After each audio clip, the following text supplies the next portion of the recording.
I spent, I think, a little over 30,000 on ads.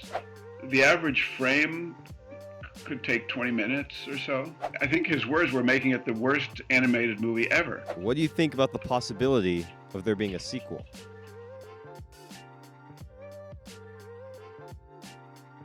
Ladies and gentlemen, boys and girls, thank you for tuning in to the second episode of I Just Live Here podcast. Today we have a special guest with us, Mr. Jim Lyon. So thank you, Mr. Jim, for coming on to the show. Greatly appreciate that. Yeah. So first of all, as everyone can see, we got the Joshua in the Promised Land blanket in the back, which is really cool. Wonderful. Then we also have Joshua in the Promised Land phone case. My friend Matthew made that. It's pretty awesome. So those are just some of the props we have. And I'm wearing a very special Joshua in the Promised Land socks. These are my go-to pair of socks for sure. Yeah. So anyways, thank you for coming on, Mr. Lyon. I just want to talk about your testimony first, just basically your life story and how you came to know the Lord. Okay. Well, I've been a Christian now for over 30 years. It's funny, I was raised to be Presbyterian, but I walked away from that and got involved in California Buddhism. Oh, wow. And I met a woman who came from France, and she was raised atheist and went to Catholic school, but she also had some Muslim in her family line. Anyway, so there's a big diversity of religious thought that went into our marriage. Anyway, the day after we got married, she became a Christian. We had a neighbor whose name was Dan Earp. I say that because he was descended from the Wyatt Earp clan. Wow. Famous Western fame. Anyway, his wife convinced mine to become a Christian. She started going to the Presbyterian church. That was the day after we got married. Wow. I still was a hard case, and I didn't go along with it. She prayed for me for 5 years, and finally, with the faith of a mustard seed, yes, I said my sinner's prayer, and 30 years later, it's just grown from there into a big tree. That's awesome. And in a nutshell, that's what it is. So my only recommendation from that, I suppose, is it's good idea to pray for the people if you want them to become Christians. I don't know if anyone ever becomes a Christian without that.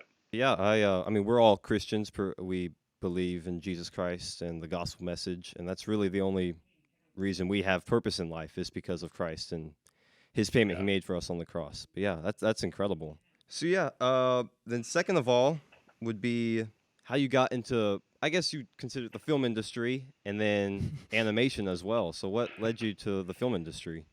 And going to LA. I had a friend who gave me some software. It's on these little compact discs that we used back then. There were 10 of them, and required all 10 to install it.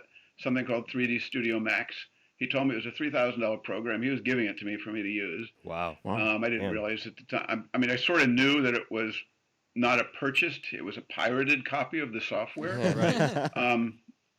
But Autodesk actually does that now. They used to do that where they would give it away for free to people who are learning, so that they would become attached to the software and then later purchase it once they started using it professionally.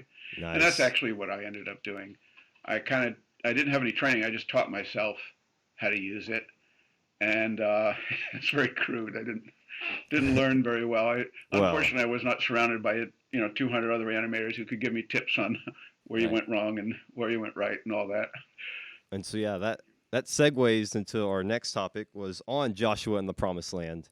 And first of all, I want to ask you, where did you get the idea to make an animated film about that? Well, when I first started going to church, we were going to the Hollywood Presbyterian Church. But we discovered a place in Beverly Hills. It was a Messianic Jewish synagogue, which basically is Jews for Jesus. Mm.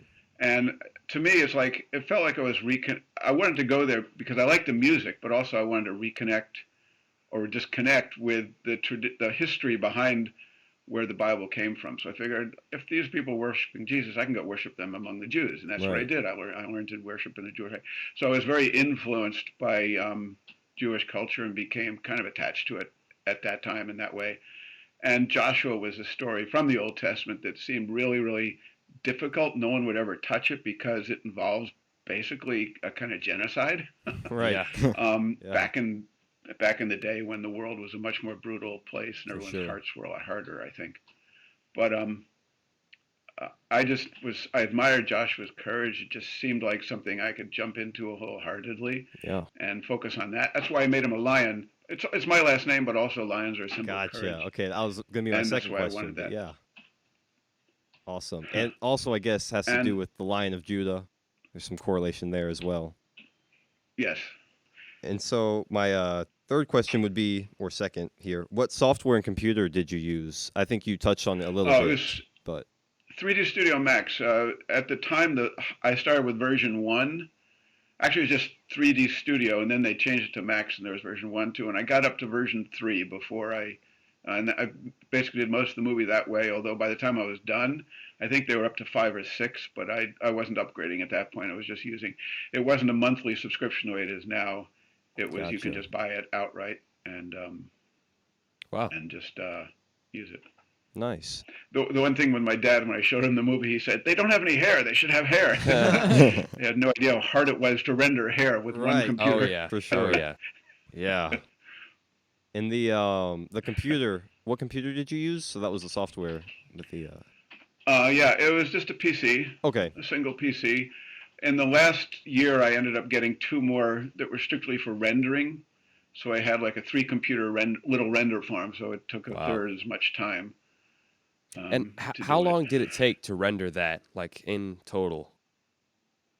Oh, the average frame could take 20 minutes or so. Really? Oh, Wow. It was crazy. So I would start something and leave it overnight, and then come back the next day. Or I ended up binge watching a lot of programs that Hmm. were on cable TV when I was waiting for stuff to render because I couldn't do anything with I couldn't go turn on a second computer. I didn't have one. So Right. Crazy. So I was going to ask you as well, what were some of the challenges making this all by yourself, seeing that you were the producer, animator, director, editor, and voice actor for the narrator? yeah, some of the kids from actually the who attended the synagogue where I went also were the other voices. Oh yeah. Um, the lead Joshua was a 14-year-old kid who I think has a 180 IQ or something Wow. crazy. But anyway, the challenges. It's apart from what I've already mentioned, having limited computing power. That's probably the main one. But and not knowing, I was learning. I was using Joshua as a way to learn animation. I was hoping I'd do more projects after that, but Right. it takes so long, and the software so hard to use. It wasn't intuitive for me at all, Mm. and and uh, and I couldn't do a lot of reshooting. It's like if a scene wasn't working, I was so pressed for time, I just had to whatever, just let it go, do the next one. I actually originally had an hour long, a 2 hour script. I had to cut that down to less than an hour Oh, wow. because I knew it would have taken me another 3 years to do it. And Yeah. Right. I didn't want to keep doing it that long. Yeah. And there was a remake of it, which I thought they did a really good Yes, job. Actually, I've seen that. Joshua reanimated, and it was only a half hour long. And I just, you know what? I think they found maybe it should have been only a half hour long. I think they really did it well in terms of pairing out what may not have been necessary in the original. But Yeah. that's hindsight. And that, I'm sure you've seen it. That video has well over 1 million views, the reanimated version Yeah. on YouTube. I know. I think I got 1 million in the first month. I actually saw Wow, it. yeah. It Wow. actually had me in tears for a few times. It was some of the people who participated had a wicked sense of humor. It was good. It worked. Yes. And then the pirated version of your movie on YouTube has close to 1 million views. So Does it? it's definitely taken off recently. Yeah. It's so funny. Probably half those views. It's funny. When I was making it originally, I had this thought in my head to plan for someday it becoming famous and stuff, but it always felt like a flight of fancy. It was like that's crazy. It's just, but then 20 years later, it's like that thing that I thought might happen kind of did in a way. Yes. Wow. Well, certainly. Yeah. Maybe for some of the, I guess, the wrong reasons. Like it's known, I guess, for being so famous bad for that's not good. being. But we all Well, love that's it. all right. That's right. There was a movie that starred Johnny Depp about a guy named Ed Wood who made a Yeah. lot of really low budget movies, and he Yep. was kind of famous and in some respects for the same thing. And I remember a line from that movie where he was saying, "You got to focus on the big picture," and it's kind of like while I didn't know that at the time, but that's what I was doing. I was trying to just stay focused on the picture, and I was ignoring all the little details that are really necessary to make a really quality film. Yeah. And so that's how I got there. Wow. And then I was gonna. We already touched on this, but I was gonna ask you, like, what are your overall thoughts on the fame it's received recently, mainly on YouTube, but also on online forums and websites? It's surprise actually. Hmm. A lot of these forums I don't really participate in. So when I hear somebody talking about it, telling me it blew up, it's a pleasant surprise. I had a woman actually contact me 2 weeks ago. Not 2 weeks ago, a month ago. She wanted to get a Joshua thing for her kid, like a T-shirt, and she sent me an email. And Wow. really, ethical. She asked my permission to make a T-shirt for her kid because there's no way to license the product, and Right. and I just said, yeah, sure. If the guy gives you a hard time, have him contact me, and it's fine. Yeah. Um, and so the idea of licensing it, making Joshua paraphernalia Yeah. is all right. That's like okay, There why might be not? there might be something here. Yeah. Well, I There could apologize. be. Oh, I I guess. mean, if you can wear Joshua socks and have a Joshua towel, why not? Yeah, Yeah. I apologize. I guess I should have asked for permission before I ordered these. No, but, no, that's okay. Yeah, they're just for my personal use. I'm not selling them, but hopefully we can get to the Maybe point other people would. to where we mass market them. I think that would be a very profitable endeavor. But we'll see. So, Could be. what are your thoughts on like Saberspark and what he said about it? Because you know how Saberspark, he talked about your video, he kind of gave it its fame. Like, what are your thoughts on that? Yeah.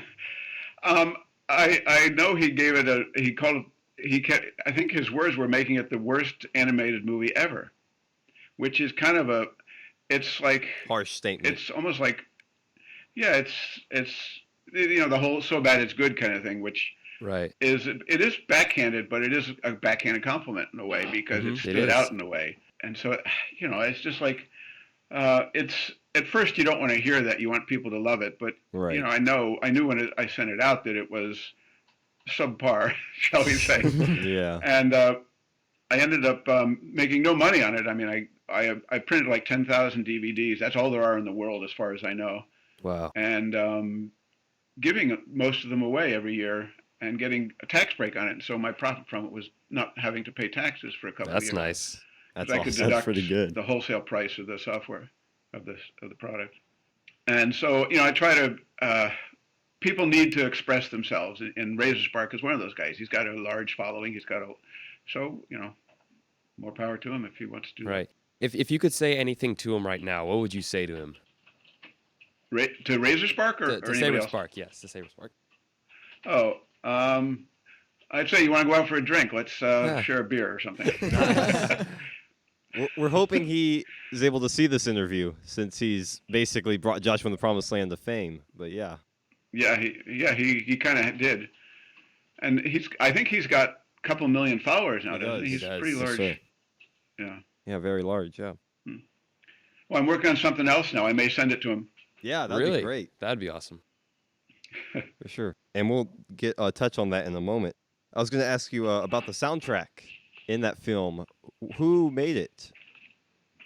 Oh, I did all of that. I mean, I found Okay. a website that sold a lot of music really Gotcha. cheap, and that's actually the one thing I think that people thought was really well done was the music. I mean, that's what some people told me anyway. I loved it. Yeah. But Yeah. I mean, apart from that, the sound wasn't great in terms of sound quality, like special effects, but I went to a studio to record the voices. That was fine. And then if you're talking about the soundtrack, the music, I don't remember the name of the website, but it was all from one place, and Okay.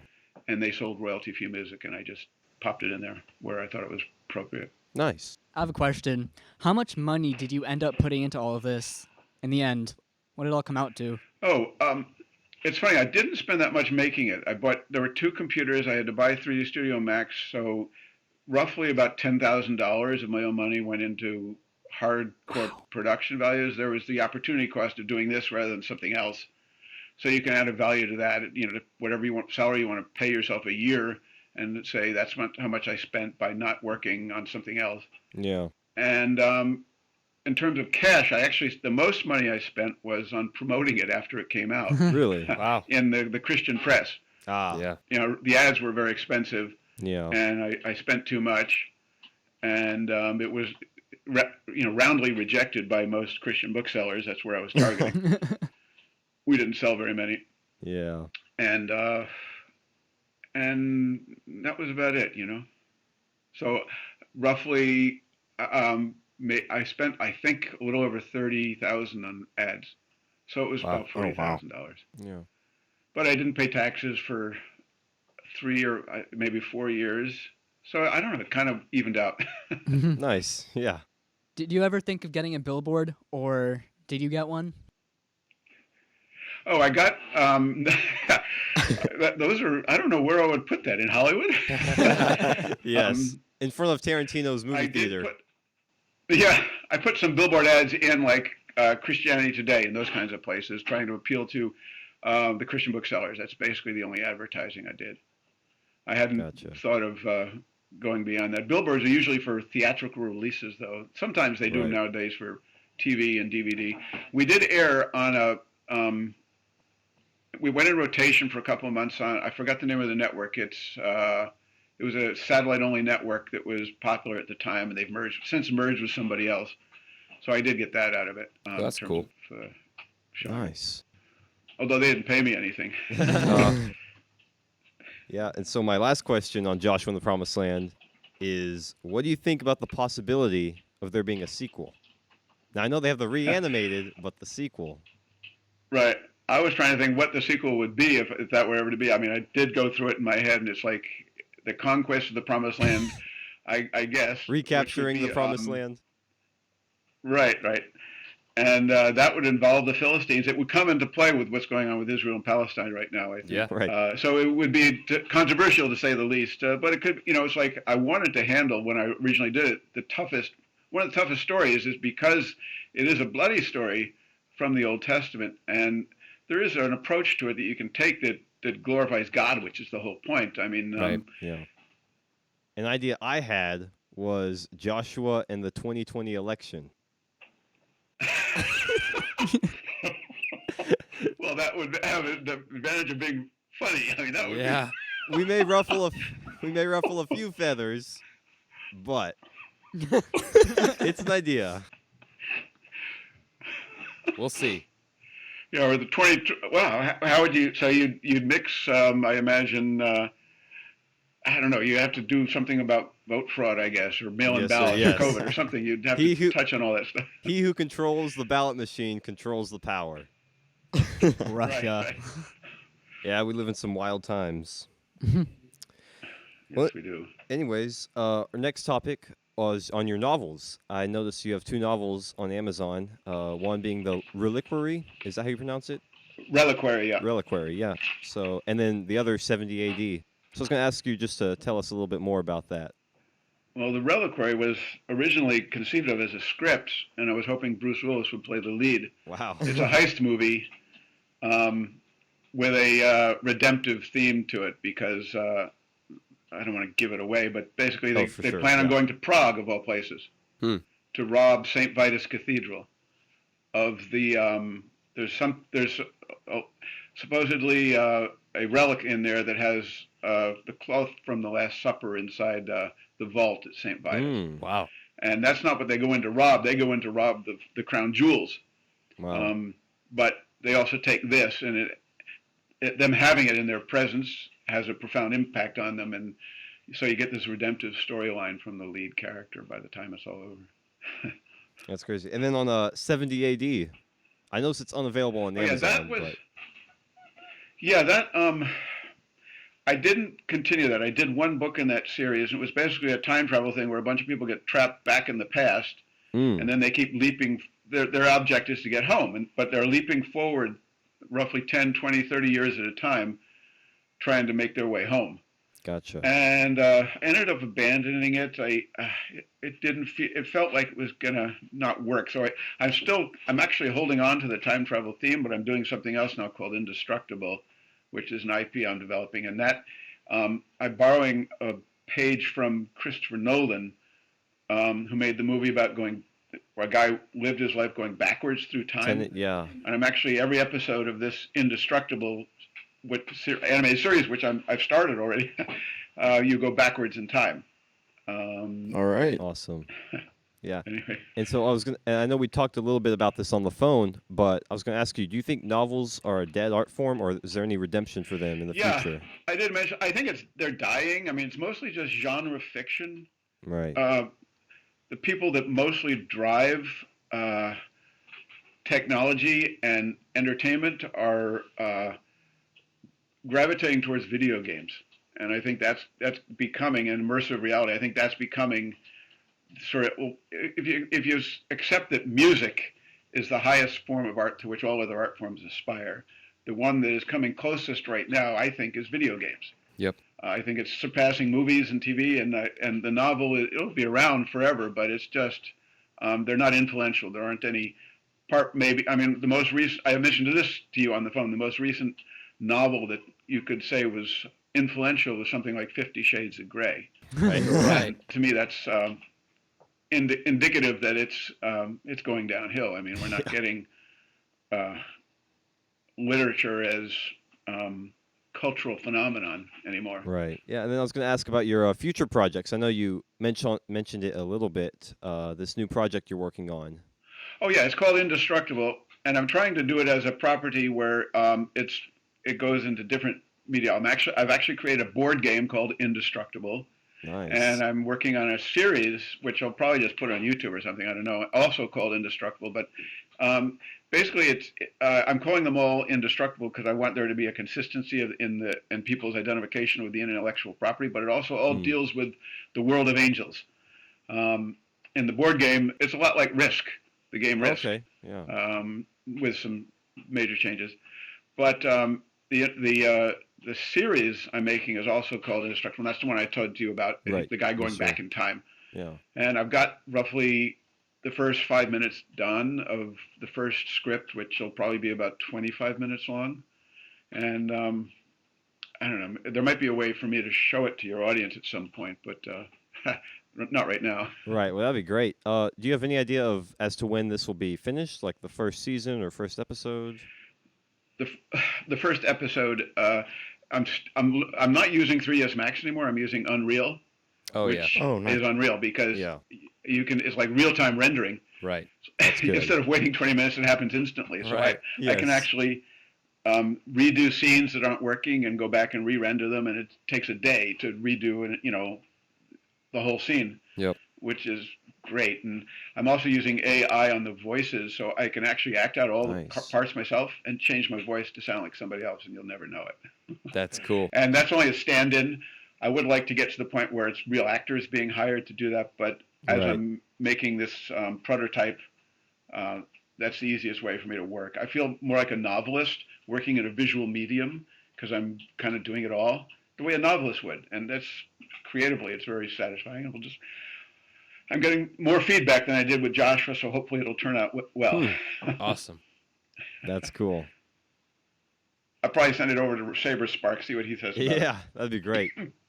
I got a question for you. How would you feel about all of us voicing some characters for you at some point? Oh, that would be fun. Yeah. That'd be good because you can do it remotely. You just send me the voice file. Yeah, that'd be cool. That'd be awesome. Why I think not? you'd all love that. Yeah. Well, thank you, Mr. Jim. It's truly been an honor.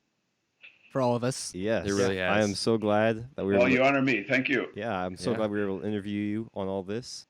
Before we close, I have a little segment. We do this with all our guests. It's called Lightning Round. Just a multiple choice question. So for you, would you prefer a cat or a dog? Dog. IHOP or Denny's? Golden Retriever, if possible. Golden Retriever, yeah. IHOP or Denny's? IHOP. Nice. No. Sorry. Denny's.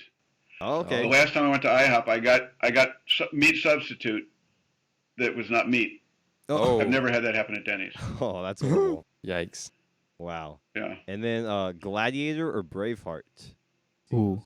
Braveheart. Braveheart? I am- Yeah. My family is descended from the Wallace clan, so Oh, it okay, has to wow. be Braveheart. That's awesome. So yeah, All right. that's all the questions I have. Thank you so much for coming on. Do you have any final statements for the viewers, or just anything you want to say? No, I never thought that Joshua would go on socks. I like that idea. It's incredible. I love it too. But yeah, Are they high quality? I mean, they're warm and. they are. They're pretty nice. This is a prototype I made through an online service, and it's good. But if we were to mass produce these with you, it would probably want to be better quality, I would say. Overall, they're I nice. actually still play soccer at my age. I would love to have them to wear while I play soccer. That would Nice. be great. I'll have to send you a pair. That would be great. Yeah. And also with the petition to make the merchandise, we're at 23 supporters All right. so far. So we're moving up, but hopefully, I'm assuming if we get to about, I don't know, 5,000 or 6,000, I think that's enough interest to start making merchandise. Yep. I guess things like that can go viral. It's like it has to somehow have a Saberspark, like who Right. makes it known. Yeah. Now I'm trying to DM maybe Saberspark to tell him about the petition. He hasn't gotten back to me yet, but we're gonna send him the podcast too, see what he thinks about it all. Maybe. Oh, keep it in prayer. Yeah. Awesome. All right. Sure. Thank you, guys. All right. Thank you, Thank Mr. you. Jim. We appreciate it. Goodbye. See ya.